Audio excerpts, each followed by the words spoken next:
Yes, exercise 9.1, question number 8. Read the question, just read question number 8 all of you. A statue 1.6 meter tall stands on the top of a pedestal. ठीक है, तो देखा होगा बहुत बार जो statue रहता है उस स्टैचू के नीचे में स्टैंड जैसा रहता है, एक स्टैंड रहेगा या प्लेटफॉर्म रहेगा, उसके ऊपर स्टैचू रहेगा. दैट स्टैंड और platform is called as pedestal. अब यहाँ पे फिगर बेस्ड ड्रॉ करेंगे. एक स्टैचू जिसकी हाइट दिया हुआ है, height of statue is given. Okay, what the height of statute? 1.6. 1.6. And this is supposed to stand. This is called as pedestal. This is called as pedestal. And this is the ground level. The ground level. This is the ground level. So this is a statue. What is the height of statue? 1.6 meter tall. So 1.6 meter tall statue.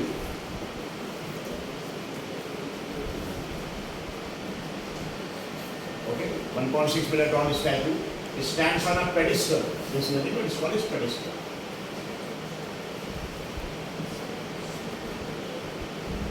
Pedestal. So pedestal मतलब stand वगैरह. So a 1.6 meter tall statue stands on the top of a pedestal. कभी-कभी इसको ऐसे भी wordings आ सकती है. Statue is surmounted on pedestal. यानी it is surmounted. Surmounted मतलब on top. यानी उसको माउंट किया on top of pedestal. ठीक है. कहीं आगे क्वेश्चन में वर्डिंग्स आपको मिलेगा SUR, sir and then mounted. This surmounted मतलब on top. So statue 1.6 meter tall stands on the top of a pedestal from a point on the ground. देखिए ground में एक point, suppose this is the point, from a point on the ground, ground level है, this is the ground. So from a point on the ground the angle of elevation of the top of statue 60. यानी statue का जो top है इसको देख रहे हैं, angle of elevation के ऊपर देख रहे हैं. Angle of elevation how much is actually 60. Top of statue is angle of elevation, मतलब इस डायरेक्शन में देख रहे हैं, इसको क्या बोलेंगे? This called as line of sight. यानी इस डायरेक्शन हम देख रहे हैं, is called as line of sight. ये angle, this is the angle of elevation of top of statue is 60. And from the same point the angle of elevation of the top of pedestal. बताइए ये statue का top है, ये statue का foot है, लेकिन pedestal का top है, ये पेडेस्टल का फुट है. तो फुट यानी बॉटम को बोलेंगे फुट बेसिकली. तो पेडेस्टल का ये फुट है, पेडेस्टल का ये टॉप है, लेकिन स्टैचू का ये फुट है, ये पेडेस्टल का टॉप है, ये स्टैचू. तो अगर सपोज एंगल ऑफ एलिवेशन दिया है किस चीज का, स्टैचू का फुट का, तो भी वही रहेगा, और पेडेस्टल का टॉप का तो भी वही रहेगा. दिस इज पेडेस्टल टॉप, यानी nothing but foot of statute. Angle of elevation कितना है? इज इक्वल टू, तो स्टैचू के टॉप का 60 डिग्री है और बाद में पेडेस्टल का टॉप का, मतलब आप अगर फिगर जैसे ड्रॉ करेंगे एक right angle triangle with right this right. तो ये पॉइंट देखेंगे, ये पॉइंट इसका एंगल ऑफ एलिवेशन. ठीक है, फिगर यहाँ से ड्रॉ नहीं करेंगे, यहाँ से ड्रॉ करना पड़ेगा. Angle of elevation of top of pedestal is how much? This is 30. This 30. How much it is? 45. So this and from the top, same point angle of elevation top of pedestal is 45. This is not 30 degree, it is 45 degree. यहाँ पे 45 degree. और अगर suppose angle of elevation अगर 45 degree तो बहुत आसान हो जाता है. It becomes very easy. क्योंकि 45 degree से कौन सा angle form हो जाता है? Isosceles. आइसोसेलेस ट्रायंगल, क्योंकि राइट एंगल ट्रायंगल में एक एंगल 90 है, बाकी दो एंगल्स बचे हैं, उसमें से एक एंगल 45, इस एंगल जो बचा वो भी 45 है. तो दिस एंगल इज 145 डिग्री. सो इसको बोलेंगे पेडेस्टल का टॉप, जैसे क्या बोलेंगे स्टैचू का फुट, उसका एंगल ऑफ एलिवेशन. तो पेडेस्टल का टॉप है, लेकिन स्टैचू का क्या है? ये स्टैचू का टॉप है, ये स्टैचू का फुट है, ये इसी को पेडेस्टल का टॉप भी बोलेंगे, और ये पेडेस्टल का फुट है. ये पॉइंट्स अगर आपको मार्क करना, पॉइंट्स मार्क कर सकते हैं. Suppose this point, this is A and this point is suppose B, this is C and this point is what? D. उसमें एक हाइट दी, स्टैचू की हाइट दी 1.6 metre. What you have to calculate? You have to calculate find the height of the pedestal. ये आपको h, suppose ये height calculate, this I am assuming as h, this you have to calculate. ये आपको calculate करना है. Is it? This is the height you have to calculate h. H की value calculate करें. तो यहाँ पे h की वैल्यू कैलकुलेट करने के लिए आपको सपोज इसके लिए कैलकुलेट करना, अगर आप देखेंगे 45 डिग्री है, मतलब ये भी 45 डिग्री आएगा. यस, इसका अपोजिट सेम आएगा, मतलब ये भी क्या आ जाएगा, सेम आ जाएगा। लेकिन सपोज अभी शुरू में नहीं, पहले स्टार्टिंग में मार्क करने this suppose x, this is what actually x। लेकिन फाइनली जब आप tan 45 लिखेंगे तो tan 45 का वैल्यू क्योंकि 1 होती है तो अपने आप आपको x is equal to h मिल जाएगा। क्या मिल जाएगा, x is equal to h। This are figure, sir मैं आगे फिगर समझ स्टूडेंट्स को।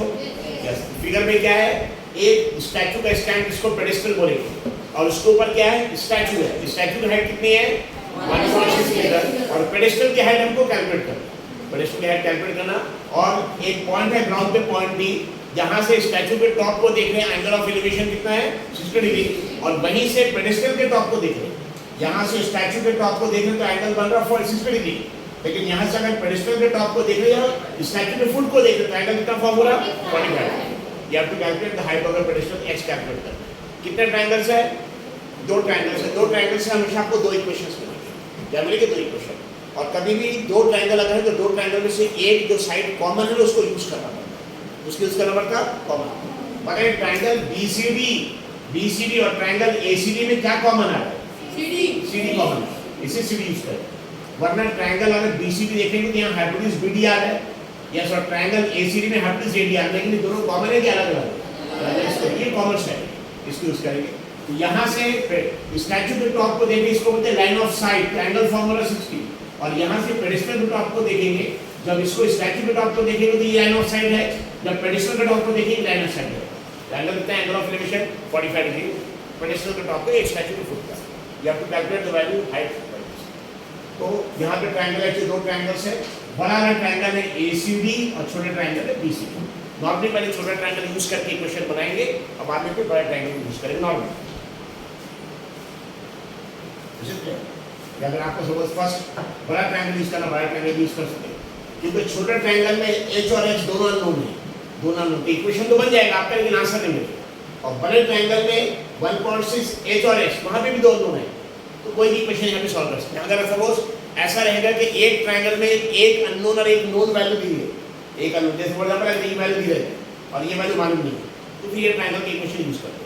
लेकिन क्या छोटा ट्रायंगल आप जब यूज करेंगे BCD, तो यहाँ पे x की वैल्यू भी नहीं मालूम, x की वैल्यू भी नहीं मालूम, कितने अननोन है, दो, तो इससे आपको इक्वेशन तो मिल जाएगा लेकिन आंसर नहीं मिलेगा। Ishaan see the very please sit properly of you everybody, what is the problem Ishaan? अगर प्रॉब्लम तो आप खड़े हो जाइए, ठीक नहीं लग रहा? और बड़ा ट्रायंगल कौन सा है, ACD। बताइए ACD में भी देखिए 1.6 तो दिया है, लेकिन यहाँ ACD में 1.6 के अलावा h भी आएगा, x भी आएगा, यानी बड़े ट्रायंगल के इक्वेशन बनाएंगे तो भी दो अननोन, और छोटे ट्रायंगल के इक्वेशन बनाएंगे तो भी दो अननोन। इसे क्लियर? तो दोनों में कोई आप ट्रायंगल के इक्वेशन में फर्क नहीं पड़ता, लेकिन दोनों को सॉल्व करेंगे।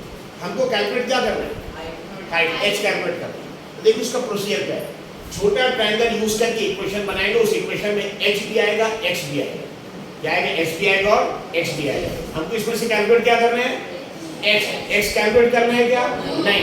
तो छोटे ट्रायंगल के इक्वेशन बनाएंगे और वहां से इक्वेशन में h और x दोनों आएगा, लेकिन फाइनल इक्वेशन फॉर्म करेंगे हम x का, जिसकी वैल्यू को कैलकुलेट नहीं करना है उसके इक्वेशन बनाना पड़ता है। इसके इक्वेशन बनाना पड़ता है, जिसकी वैल्यू को कैलकुलेट नहीं करना उसका इक्वेशन x का बनाएंगे। फिर बड़ा ट्रायंगल लेंगे ACD और वहां भी इक्वेशन बनाएंगे x का, किसका इक्वेशन बनाएंगे, x का। मतलब पहले ट्रायंगल से भी x इज इक्वल टू कुछ आएगा, दूसरे ट्रायंगल से भी x इज इक्वल टू कुछ आएगा, मतलब दोनों का लेफ्ट हैंड साइड x और x रहेगा, मतलब दोनों के लेफ्ट हैंड साइड इक्वल हो गया, तो राइट हैंड साइड भी क्या रहेगा, इक्वल। तो दोनों के राइट हैंड साइड इक्वेट करेंगे, डायरेक्ट आपको इसका आंसर मिलेगा। ये प्रोसीजर।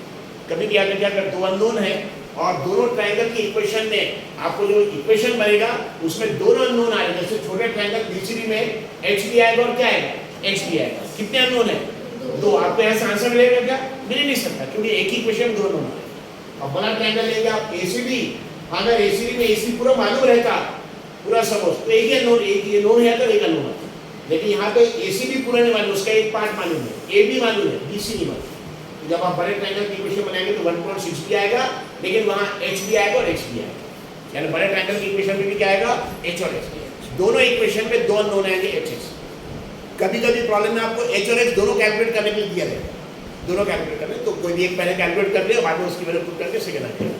लेकिन अगर सपोज यहाँ पे x कैलकुलेट करने के लिए नहीं दिया, x दिया, तो जिसको कैलकुलेट करना है h, उसका इक्वेशन फॉर्म कभी नहीं करेंगे, जिसको कैलकुलेट नहीं करना उसका इक्वेशन बना के इक्वेट करेंगे, उसे देखेंगे। तो अब यहाँ पे इक्वेशन बड़े ट्रायंगल के पहले बनाएंगे, छोटे ट्रायंगल किसका बनाएंगे, किसी का भी बनाएंगे, छोटे ट्रायंगल का बनाएंगे तो भी दो अननोन आने वाले हैं केस, बड़े ट्रायंगल का बनाएंगे तो भी दो अननोन आने वाले। इसी किसी भी ट्रायंगल बनाए फर्क नहीं पड़ता, लेकिन नॉर्मल प्रोसीजर है कि छोटे ट्रायंगल के इक्वेशन पहले बनाएंगे नॉर्मल। इसके इक्वेशन बनाएंगे पहले छोटे ट्रायंगल, लेकिन कोई बाइंडिंग नहीं। Suppose I am taking triangle BCD. From triangle BCD. इस ट्रायंगल BCD में कोई एंगल दिया है क्या? ट्रायंगल BCD में आके कोई एंगल दिया है? तो पहले ट्रायंगल BCD देखे है कौन सा? B से C, C से D और D से B। इसमें कोई एंगल की वैल्यू दी है क्या? कैसी दी एंगल? एंगल के 45। तो जो भी ट्रायंगल पहले छोटा ट्रायंगल ले लिया, उसमें देखिए कोई एंगल की वैल्यू दी है क्या? कि एंगल दी है। और राइट एंगल ट्रायंगल हमेशा 90 डिग्री रहेगा। राइट एंगल ट्रायंगल, इस राइट एंगल ट्रायंगल के रेफरेंस से जो जो वैल्यूज हमको कैलकुलेट करना है या जो अननोन है वो देखिए कौन सी साइड अपोजिट के एडजस्ट है। पर ये 45 डिग्री के साथ ही कौन सी साइड है? ये हमको कैलकुलेट करना, यानी हमको इक्वेशन में अपोजिट साइड यूज करना पड़ेगा। 45 डिग्री के साथ ही एडजेसेंट साइड जो कॉमन है, जो दोनों ट्रायंगल में यूज होगा, उससे हमको आंसर मिलेगा। ये कौन साइड है? This is adjacent side. इसको भी हमको यूज करना है, यानी क्या यूज करना? Opposite adjacent. कौन से ट्रिग्नोमेट्रिक फंक्शन में आएगा? Triangle from triangle BCD tan 45 is equal जितने लास्ट बेंच हम डन tan 45। बताइए tan का फार्मूला क्या है? किसका किसका रेशियो आएगा? tan opposite upon adjacent. सो अपोजिट अपॉन एडजेसेंट, किसका अपोजिट? 45 डिग्री का अपोजिट। देखिए ट्रायंगल BCD में, ट्रायंगल BCD में 45 डिग्री का अपोजिट साइड का नाम क्या है? BC। इसके अपोजिट साइड का नाम BC। इसके एडजेसेंट साइड का नाम क्या है? 45 डिग्री का अपोजिट साइड ये और इसका एडजेसेंट साइड ये कौन सा? BC के हम क्या लिख सकते हैं? BC के जगह H, क्योंकि यहाँ पे दो अल्फाबेट आ रहा है। अगर हम H लिखेंगे तो एक अल्फाबेट आसान हो जाएगा H। ठीक है, अब आप BC क्या क्या लिख देंगे?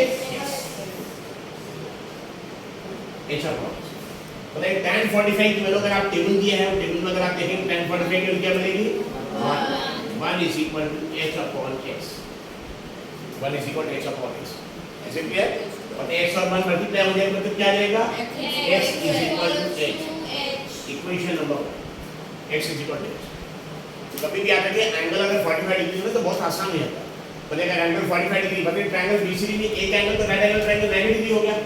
किसी भी ट्रायंगल में तीन एंगल ऐड करने से आंसर कितना आता है? 180। किसी भी ट्रायंगल में तीन एंगल ऐड करने से 180 में से 90 हो गया, बाकी 90 बचा। ये दोनों मिला के 90 होगा। 90 का आधा ये है 45, तो बाकी आधा मिलता है 45। और अगर एक ट्रायंगल के दोनों एंगल सेम आ गए 45 तो आइसोसेलेस ट्रायंगल उसके दोनों एंगल्स भी सेम रहेंगे, दोनों साइड्स की वैल्यू भी सेम रहेगी। ये 45 डिग्री का ये एडजेसेंट साइड है, 45 डिग्री का अपोजिट साइड। तो अपोजिट साइड H है, एडजेसेंट साइड X है। H अपॉन X और tan 45 के 1 is equal to H upon X, X is equal to H।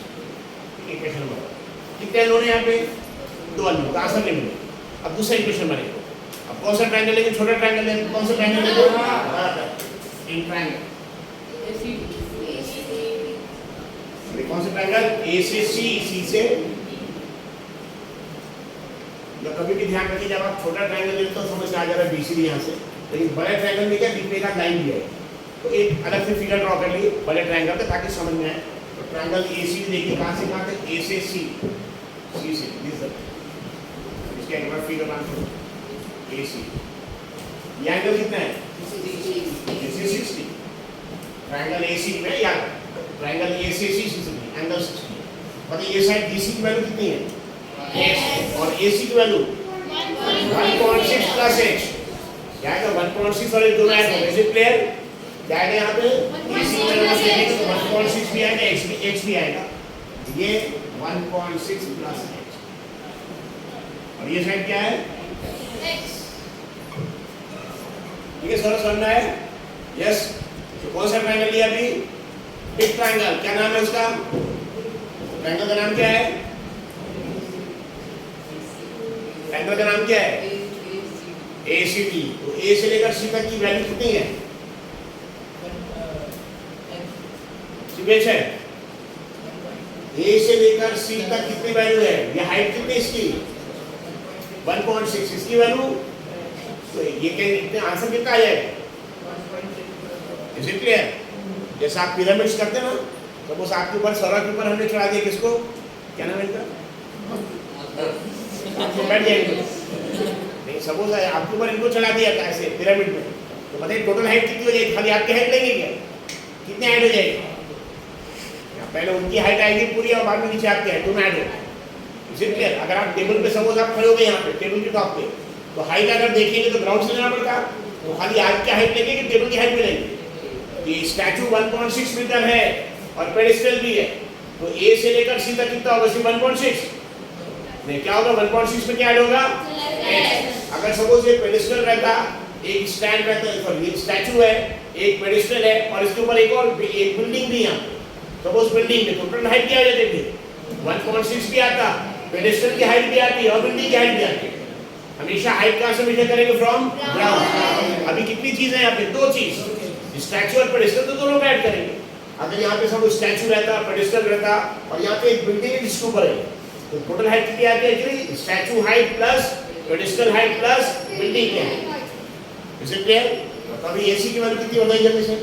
What is the value of AC? 1.6 plus h, ये 1.6 plus है। समझ में आ रही है? इससे वो फिगर नहीं, जब आप बड़ा फिगर ड्रॉ करें बड़े ट्रायंगल का, क्योंकि यहाँ बीच में लाइन आ रही, कंफ्यूज होगा।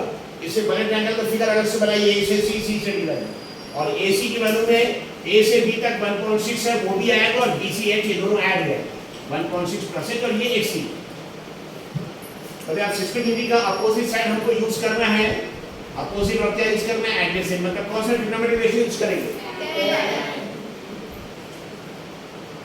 क्या फॉर्मूला tan का? What is the formula for tan? Next. What is the formula for tan? Opposite upon adjacent. 60 degree का अपोजिट साइड का नाम बताइए क्या है? 60 डिग्री के अपोजिट साइड का नाम? ये 60 का अपोजिट है, क्या नाम है इसका? AC। अपॉन एडजेसेंट का नाम बताइए। ये 60 का अपोजिट है, 60 का एडजेसेंट है, क्या नाम है उसका? tan 60 की value √3, tan 30 is 1 upon √3, tan 60 is √3 and tan 45 is 1. और नॉर्मली tan 0 tan 90 जरूरत नहीं पड़ेगी, तो √3। AC बताइए, AC क्या क्या वैल्यू लिखेंगे? 1.6 प्लस h अपॉन AC की value x, 1.6 plus h upon. हमको ये दोनों में से एक और x में से क्या कैलकुलेट करना है? x कैलकुलेट करना है। क्या कैलकुलेट नहीं करना है? x। इससे इक्वेशन x का बनाएंगे, या इक्वेशन नंबर 1 में already x is equal to आ चुका, इक्वेशन नंबर 1 में already x is equal to क्या आ गया? x। तो बताइए यहाँ पे इसके लिए x, तो फायदा क्या होगा? x के लिए इनपुट करने से इक्वेशन एक ही अननोन रहेगा, आंसर आएगा। Is it clear? वहां पे आ जाएगा √3 is equal to 1.6 plus h upon x। क्यों भाई? Because x is equal to x from equation 1, from equation tan 45 equation हमारा था, tan 45 में x is equal to x आ चुका है, x equal to h। अगर x is equal to h upon √3 रहता तो उसके हिसाब से लिखते हैं। अब बताइए हमको h का आंसर निकालना है, h यहाँ पे आ जाएगा क्रॉस मल्टीप्लिकेशन, तो क्या आ जाएगा? h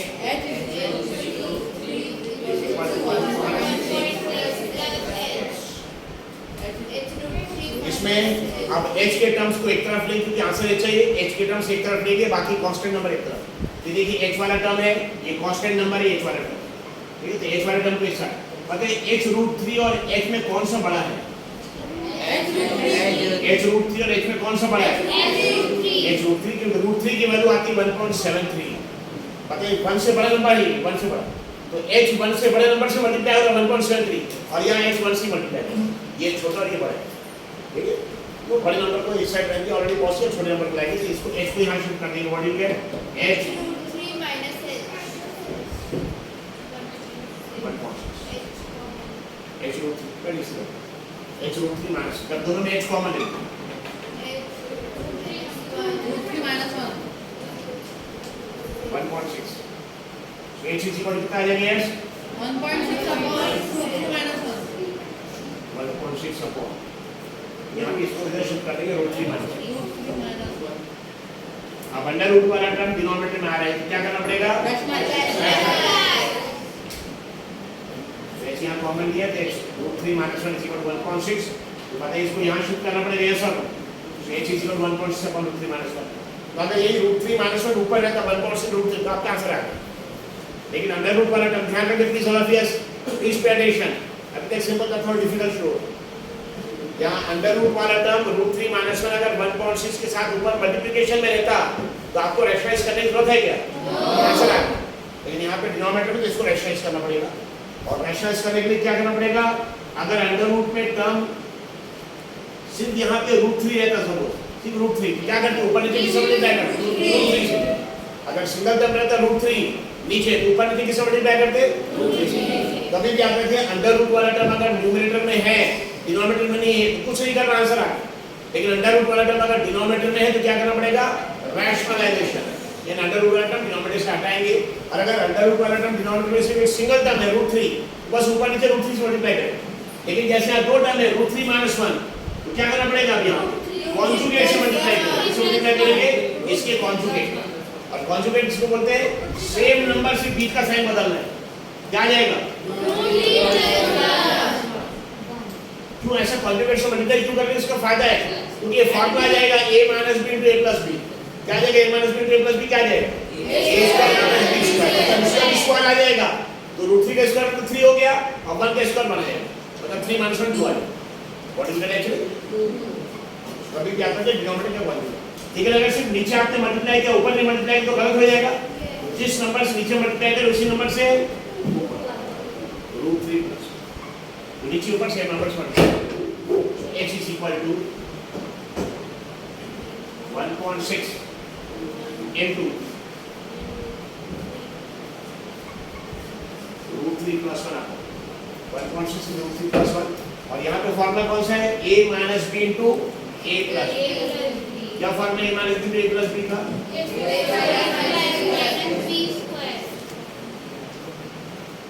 so a minus b into a plus b is equal to a square plus a square minus b। a minus b into a plus b is equal to a square minus b square. पता है a की value क्या है यहाँ पे? a और b की value क्या है? 1। ये है a माइनस b और ये है a plus b। That is equal to a square, मतलब a स्क्वायर यानी क्या आ जाएगा? a के root 3 a square minus b की वैल्यू कितनी है? इस आपको फाइंड करनी है 1.6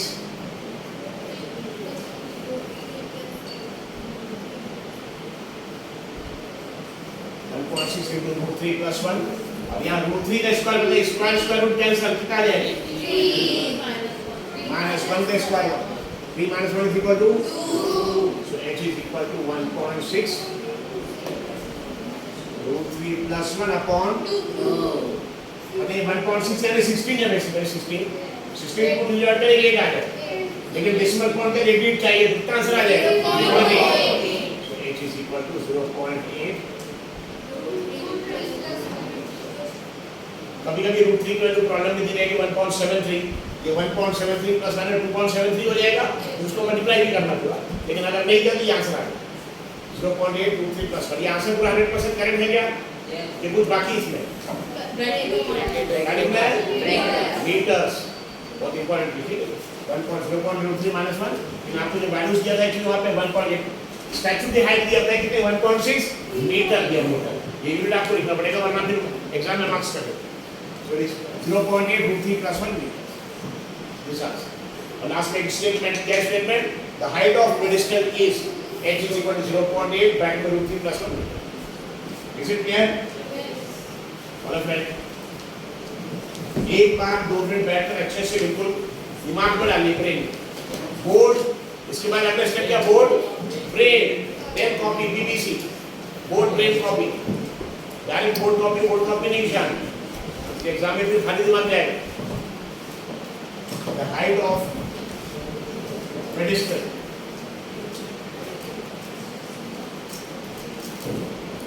is h is equal to 0.8 root 3 plus 1 meters. The height of pedestal is h is equal to 0.8 root 3 plus 1 meters.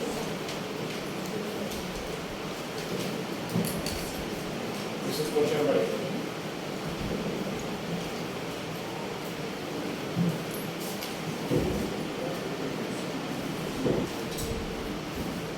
Yes, exercise 9.1 question number 9।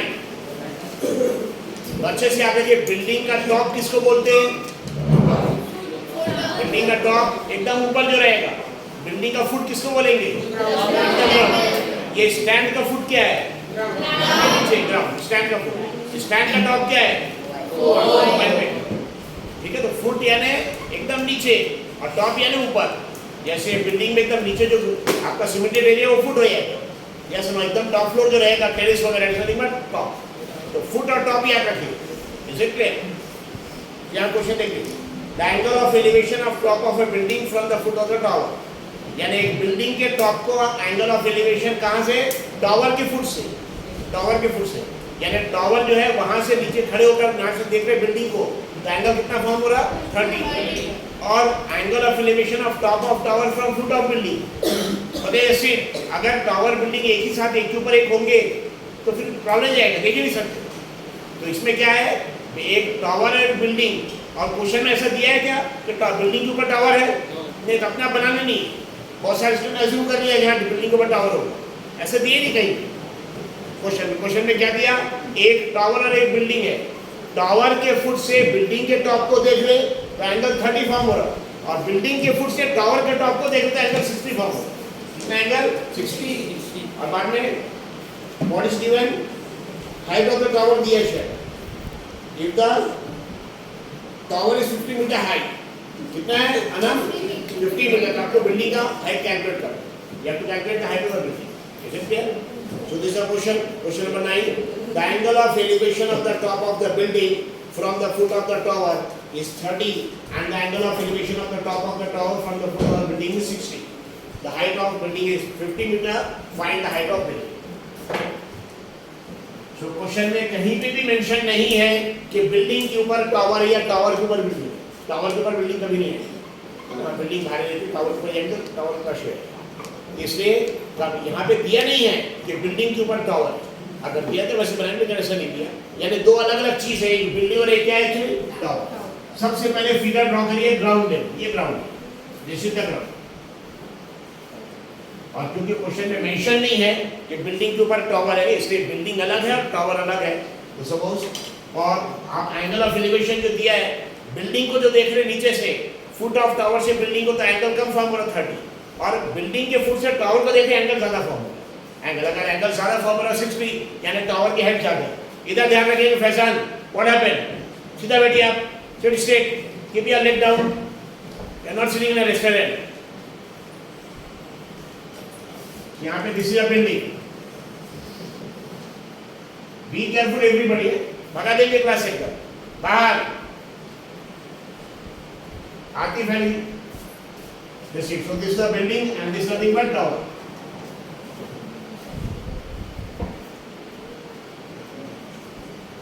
This is the tower. So question में क्या दिया? The angle of elevation of top of building from foot of tower. In fact इसको क्या बोलेंगे actually? Foot of building. इसको क्या बोलेंगे? Top of building. So this is building, suppose these are building, so top of building, foot of building, and this is tower. This is tower. इसको क्या बोलेंगे? This is called as Foot of tower. foot of tower, and this is called top of tower. और question में कहीं पे भी mention नहीं है कि बिल्डिंग के ऊपर टावर है, या tower is mounted on the building, या tower is sir mounted on the building, it is not mention. तो दो अलग अलग चीज है, बिल्डिंग और टावर। अब देखिए पहला सेंटेंस क्या है, ईशान, पहला सेंटेंस क्या है? The angle of elevation of top of building from foot of tower, यानी टावर के फुट से हम बिल्डिंग के टॉप को देखना है, टावर का फुट से। ये एंगल फॉर्म रहा, कितना एंगल फॉर्म रहा? द एंगल, इसको बोलेंगे लाइन ऑफ साइट, मतलब यहां से देखें, ये टावर के फुट से देख रहे, इस डायरेक्शन में देख रहे, the angle of elevation of top of building, यानी बिल्डिंग के टॉप को देख रहे फ्रॉम फुट ऑफ टावर। इस चीज का एंगल टॉप ऑफ बिल्डिंग का कहां से? फुट ऑफ टावर से। हम इसे एक्चुअली मतलब यहां से खड़े होकर इस डायरेक्शन में देख रहे, और दूसरा क्या है, angle of elevation of top of tower from foot of building. अब बिल्डिंग के फुट से देख रहे हैं इसमें टावर के टॉप को, ये एंगल कितना फॉर्म हो रहा है, this angle is 60 this angle is 60 degree. इसे क्या मतलब, ये एंगल ज्यादा मतलब लाइन ऑफ साइड ही हो, line of side. Is it clear?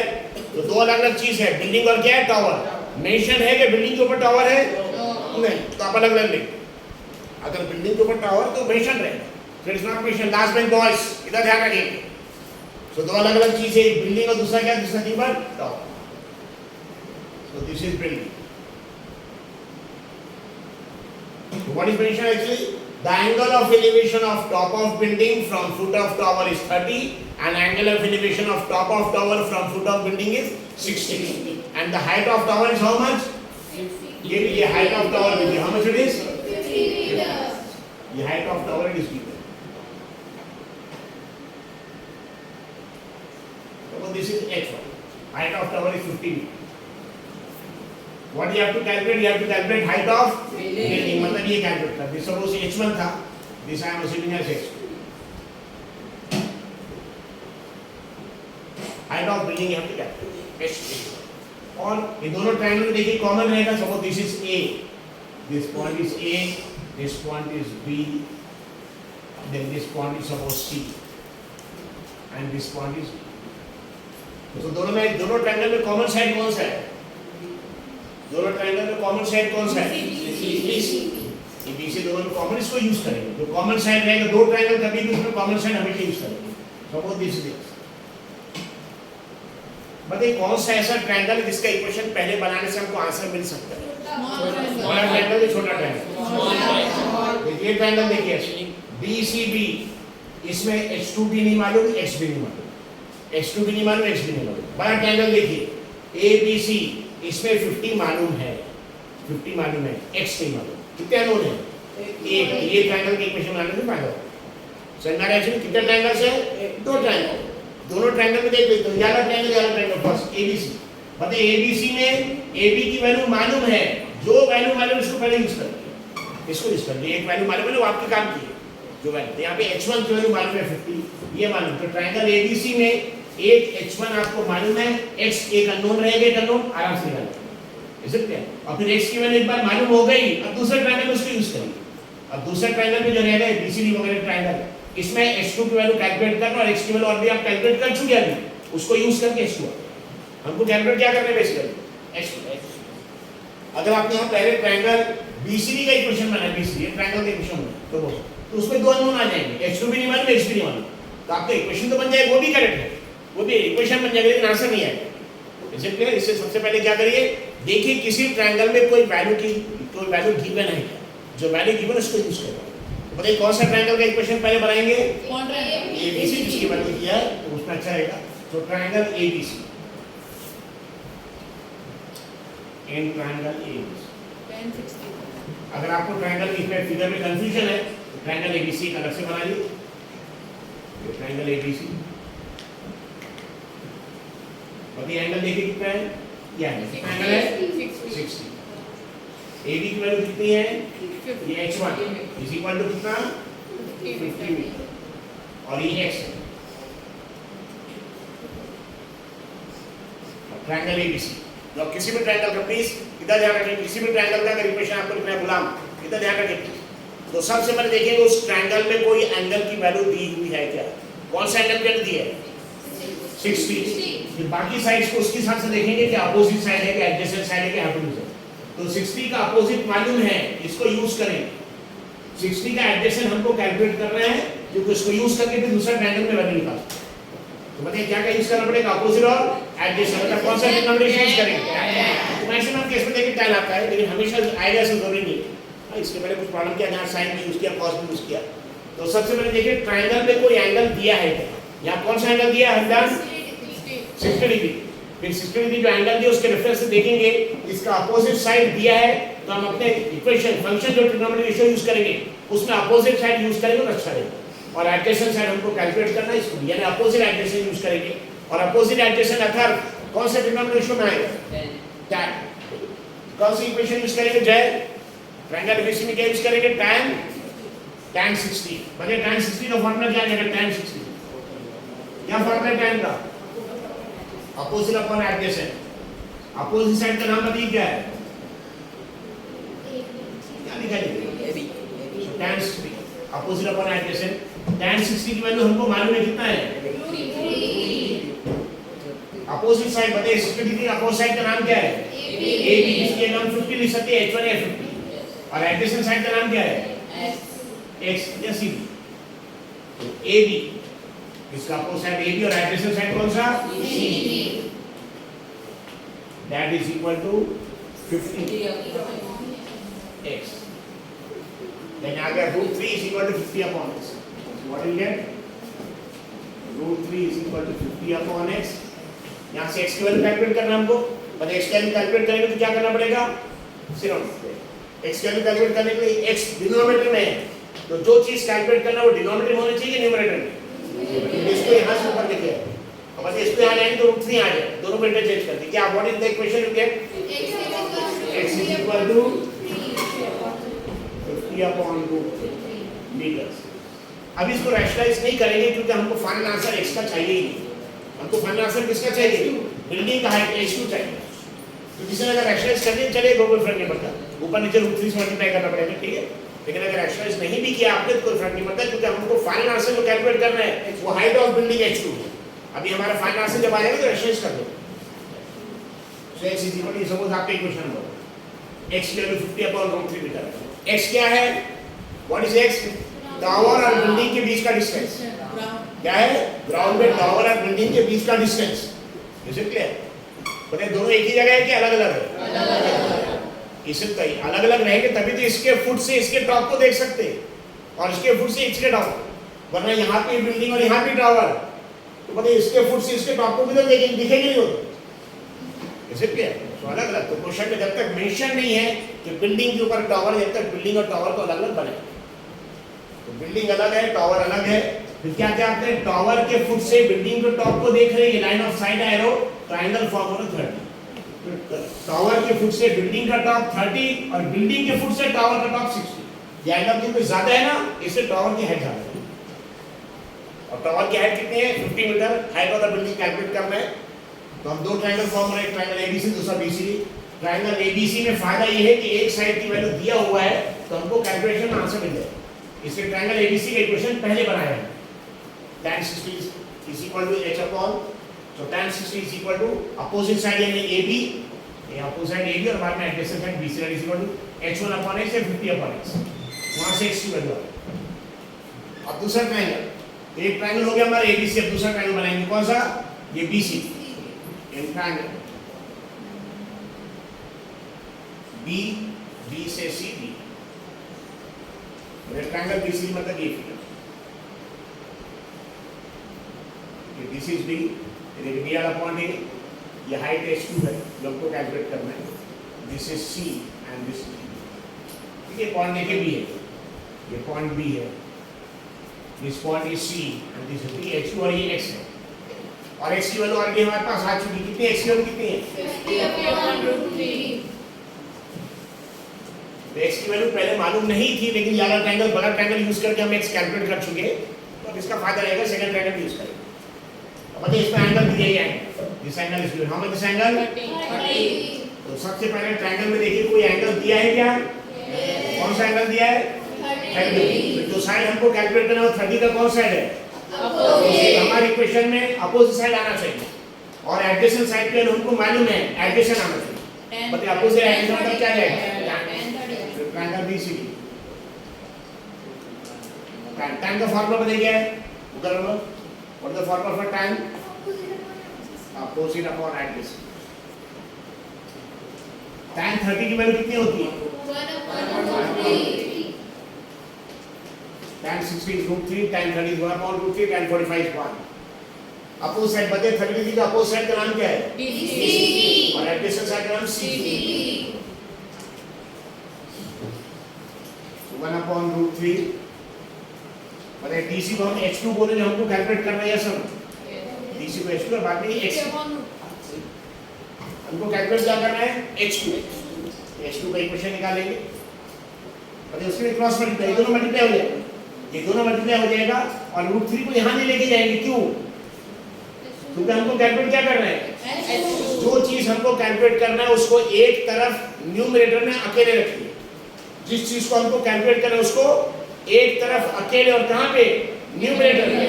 Already numerator में है, लेकिन इसके साथ एक और टर्म है, ये टर्म को शिफ्ट कर दिए, बाकी टर्म को मैं शिफ्ट करिए।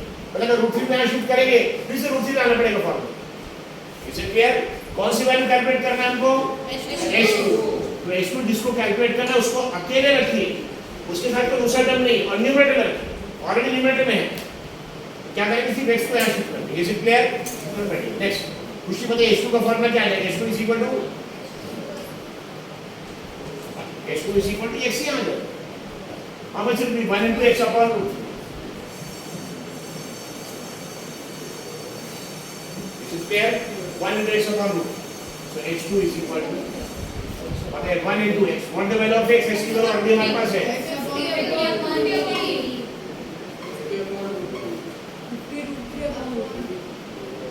x की value upon root.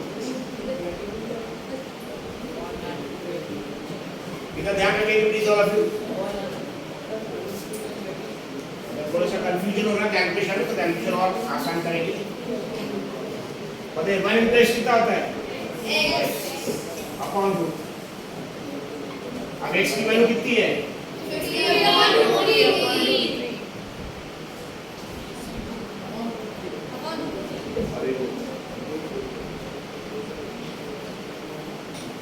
Upon root 3 upon. Is it clear? अब फाइनल आंसर देखिए क्या है। यस, पता है न्यूमरेटर में दो टर्म है 50 अपॉन रूट 3। ध्यान रखिए सब लोग, गुलाब। न्यूमरेटर में दो टर्म है 50 upon root 3, 50 upon root 3। Denominator में एक ही टर्म। अगर डिनोमिनेटर में एक टर्म तो इसको भी दो बना सकते हैं। पता है क्या? रूट 3 मतलब root 3 upon root 3 upon. Is it clear? So numerator में दो टर्म है 50 अपॉन रूट 3, क्योंकि x की वैल्यू 50 अपॉन रूट 3, x की वैल्यू x की वैल्यू 50 अपॉन रूट 3, और ये रूट 3 जब पहले रूट 3 वैसे यहाँ पे रूट 3 अपॉन 1। अब बताइए क्या करेंगे? कभी भी अगर ऊपर भी दो टर्म नीचे भी दो टर्म, कैसे सॉल्व कैसे करेंगे? न्यूमरेटर वैसे ही रखेंगे, लेकिन डिनोमिनेटर जब ऊपर जाएगा तो यूपी यानी रूट 3 जो ऊपर है वो नीचे आ जाएगा, 1 जो नीचे ऊपर आएगा। यहाँ पे आ जाएगा 50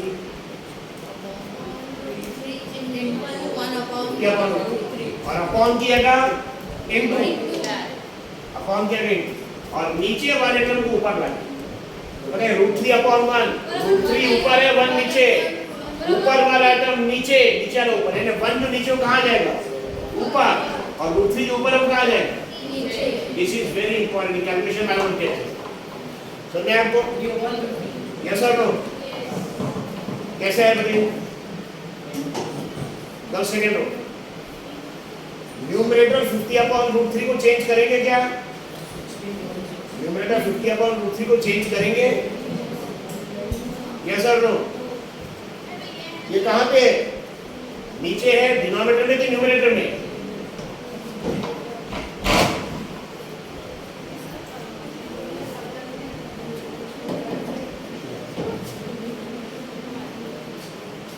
ये कहाँ से? न्यूमरेटर में डिनोमिनेटर में? बताइए जल्दी से। न्यूमरेटर, और ये भी क्या है? न्यूमरेटर ही हो या अपॉन का तो इंजेक्ट करता है न्यूमरेटर है, और ये भी न्यूमरेटर है, तो जैसा वैसे रखेंगे, और इसको ये जो टर्म है इसको उल्टा करेंगे। यहाँ पे रूट 3 कहाँ पे? ऊपर, 1 कहाँ है? तो ऊपर वाला टर्म नीचे, नीचे वाला ऊपर, तो 1 देखिए आप ऊपर आ गए, रूट 3 नीचे आ गए। Is it clear? नहीं आएगा तो कल सेकंड स्लाइड में बैठिए, 1 सेकंड सेकंड स्लाइड बैठिए। What is that? 50 into 1. How much is 50 into 1? Root 3 into root 3 is root 3 square.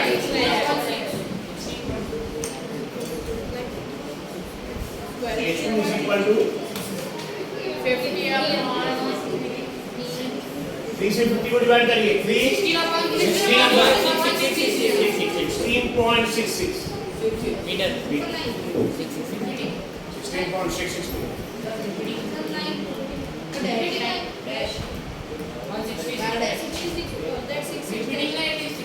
That's height of the building is how much 16.66 या उसको 2/3 लिख सकते हैं मतलब 316 का 48 316 का 48 और 50 में 48 है तो रिमाइंडर 2 बचा हुआ है रिमाइंडर डिनोमिनेटर 3 है तो पूरा 16 टाइम जा रहा है और 2/3 बचा है यानी 2 और बच जाएगा 50 में उसको 2/3 16.66 और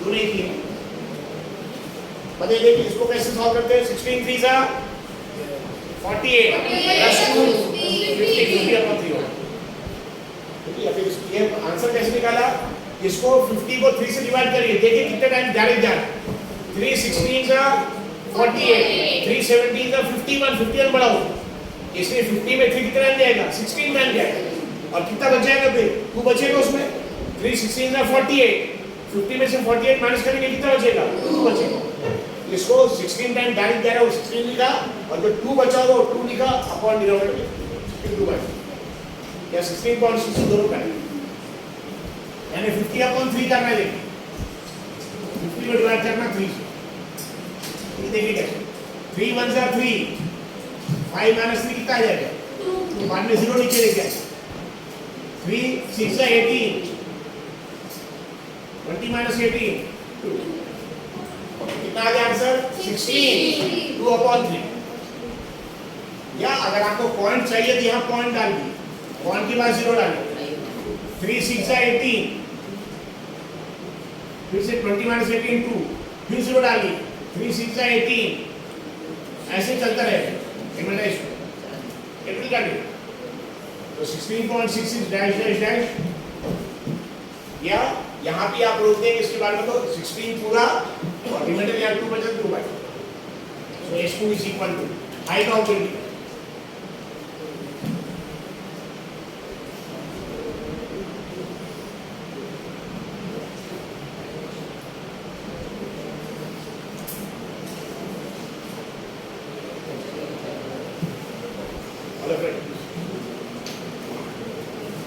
Please write.